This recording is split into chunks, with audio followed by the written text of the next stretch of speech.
আসসালামু আলাইকুম গাইস। আমাদের আজকের ট্যুর সীতাকুণ্ড চন্দ্রনাথ মন্দির।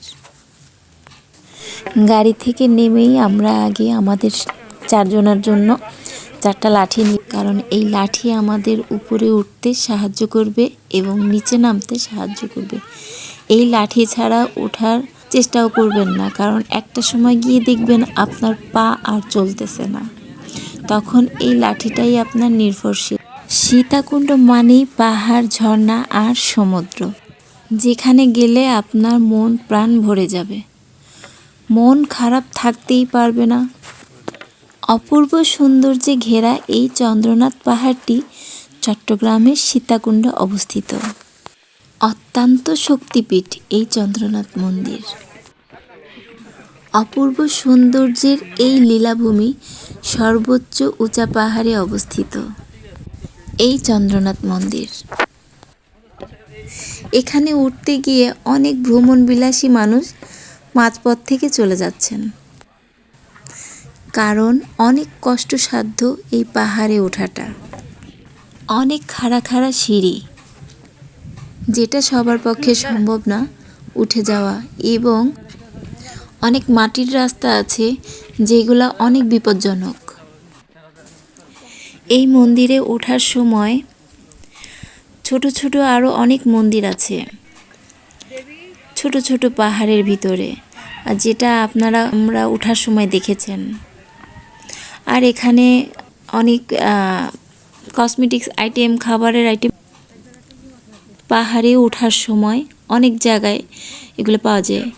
আর এই যে ঝর্ণার স্পট, এখানে হয়তো বা পানি পড়ে, কারণ নিচে অনেক পানির স্তূপ ছিল। শুকনা মৌসুমে গিয়েছি তো, যার কারণে কোনো ঝর্ণা আমাদের ভাগ্যে জুটে নেই। সর্বোপরি এই পাহাড়ে ওঠাটা অনেক কষ্টসাধ্যের। যারা একটু সুস্থ বা শক্তিশালী বা অল্প এজের, তারাই হয়তো ঠিকঠাকভাবে উঠতে পারবে। এই যে আমরা যে সিঁড়িগুলা দিয়ে এখন উঠতেছি, এগুলা একদম পাহাড়ের গা ঘেঁষে উপরে উঠে গেছে। বৃষ্টির সময় আসলে হয়তো অনেক ঝর্ণা দেখা যেত। এখন শীতকাল, ঝর্ণা ভাগ্যে জুটল না। নেক্সট টাইম বর্ষাকালে আসার চেষ্টা করব আমরা আবার।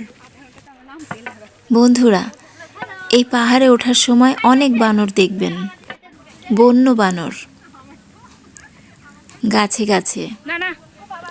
এরা তেমন ক্ষতি করে না, এদেরকে খাবার দিবেন। মানুষ ছাড়া কোনো প্রাণী কাউকে ক্ষতি করে না আঘাত না করলে, একমাত্র মানুষই আঘাত ছাড়াই ক্ষতি করে। যাই হোক, এই চন্দ্রনাথ পাহাড়টি প্রায় 1300 খ্রিস্টাব্দে আবিষ্কার করা হয়েছিল হিন্দু ধর্ম থেকে। আর এই মন্দির এত উঁচা হওয়ায় হিন্দু ধর্মের জন্য একটা আকর্ষণীয়, চ্যালেঞ্জিং, আমরা ধারণা থেকে বলছি আর কি। আর এখানে প্রায় শত শত দর্শনার্থী প্রতিদিনই আসেন এই সৌন্দর্যের লীলাভূমি দেখতে। এই মন্দির প্রায় 1200 ফিট উঁচা মাটির থেকে, যেখানে আমাদের শেষ পর্যন্ত যাওয়া হয়ে ওঠেনি।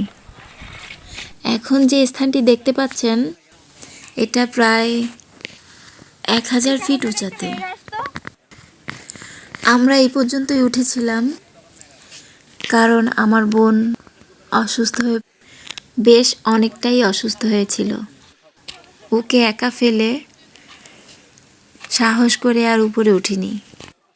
এইটাই তো সবচেয়ে উঁচা, ওখানে আর যাওয়া সম্ভব না।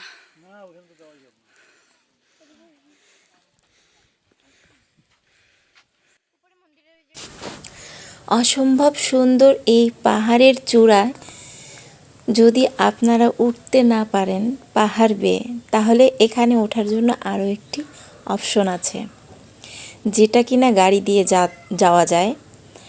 আপনারা চাইলে গাড়ি দিয়েও এই অপশনটি বেছে নিতে পারেন, তবে আমাদের ভালো লাগে পাহাড় বেয়ে ওঠার জন্য, কারণ বাংলাদেশে পাহাড় বেয়ে ওঠার জায়গা খুব কম। জাফলংয়ে কিংবা সিলেটে এগুলাতে ওঠা যায় না, শুধু দূর থেকে দেখে যেতে হয় এর সৌন্দর্য।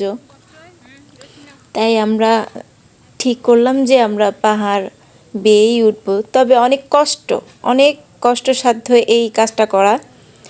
তবে ইচ্ছা করলে আর চেষ্টা করলে অবশ্যই সফলতা আনা সম্ভব, যেটা আমরা লাস্ট ফিনিশিং আনতে পারিনি আমার বোনের অসুস্থতার কারণে। দেখেন গাইজ, আমার বোন এই বানরগুলাকে কলা খাওয়াচ্ছিল। ওরা যে এত মানে বন্ধুসুলভ আচরণ করেছে। আমার বোনটা যখন অসুস্থ হয়ে পড়েছিল এখানে, তখন এই বানরটা ওর পাশে চুপচাপ বসেছিল, অনেকক্ষণ বসেছিল। উপরে কিন্তু আরও 4-5টা বানর ছিল, ওরাও বসেছিল, কিন্তু এই বানর আমার বোনের কাছে এসে বসেছিল। ওই যে বললাম, মানুষ ছাড়া পশু পাখি কখনো কারোর ক্ষতি করে না, আসলে এটাই সত্য। যাই হোক, দেখেন গাইজ, এই যে পাহাড়ের রাস্তা কতটা বিপজ্জনক, কতটা খাড়া এবং কি বলে এটাকে, উঁচা উঁচা উঁচা সিঁড়িগুলি ধাপ। আবার যেগুলো মাটির, এই যে মেয়েটা নামতেছে দেখেন, যেগুলো মাটির সেগুলো যে কতটা ভয়ানক। একটু ভিজা হলে বৃষ্টির দিনে একদম পাহাড় থেকে আরও উপরে যদি কোনো কিছু থাকে সেখানে আল্লাহ পাক নিয়ে যাবে একবার পা স্লিপ করলে। তো আমার সাহেবকে বলছিলাম অনেক সাবধানে নামো, অনেক সাবধানে নামো, কারণ রাস্তা অত্যন্ত বিপজ্জনক। তবে আমার খুব ভালো লাগতেছিল, কেমন যেন একটা ভয় ভয় কাজ করতেছিল। হ্যাঁ, ভয়ের ভিতর দিয়ে জয় করে আসতে হবে এরকম কিছু। হ্যাঁ, খুবই ভালো লাগতেছিল। এই একটু ভয়ের রাস্তা ছিল দেখেই বেশি ভালো লাগতেছিল আমার। তবে আমি অনেক বকা শুনছি, আমাকে অনেক গালমন্দ করছে, আমার বোন করছে, আমার সাহেব করছে, যে আমি পড়ে যাব। আমি যেভাবে চলাফেরা করতেছিলাম তাতে নাকি আমি পড়েই যাব। এই জন্য আমাকে অনেক বকাঝকা করেছে ওরা।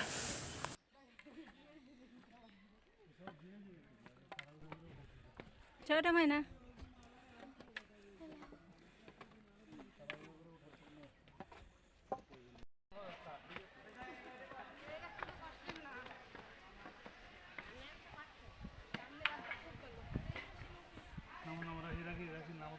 নামো না।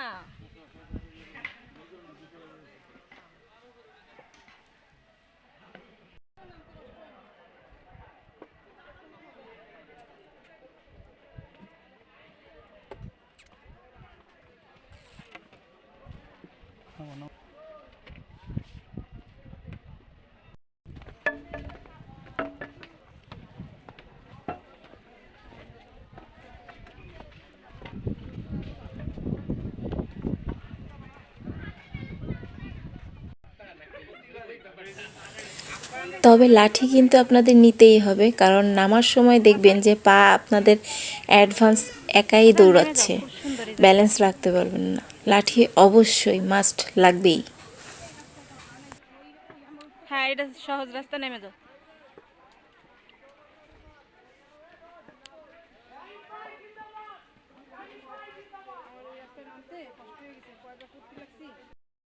আসো,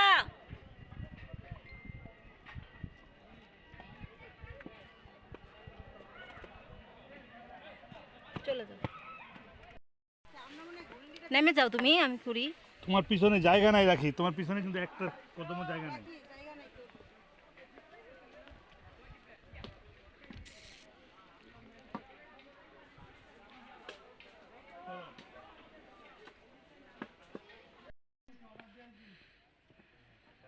আমি কি হিজাব খুলে ফেলাবো? হ্যাঁ, ফেলা, এই জায়গায় কেউ চেনে না, ফ্যাশনের দরকার নেই।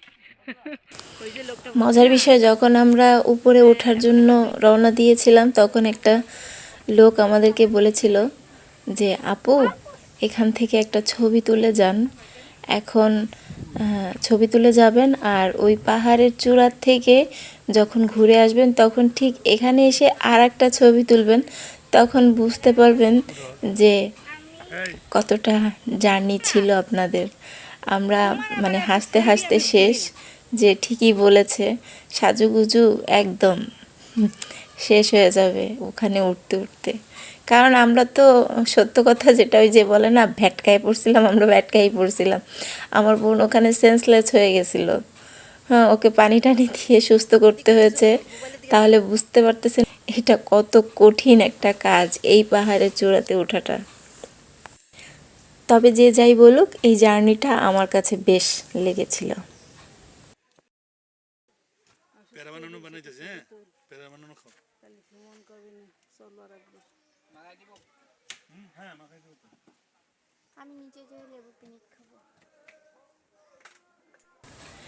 পাহাড়ে ওঠার সময় এরকম ছোট ছোট অনেক দোকান পাবেন খাবারের, যেগুলোতে আপনারা খাবার খেয়ে নেবেন। এই পেয়ারা টেয়ারা, শরবত, স্যালাইন, আমরা স্যালাইন, শরবত, পেয়ারা, কলা সবই খেয়েছি।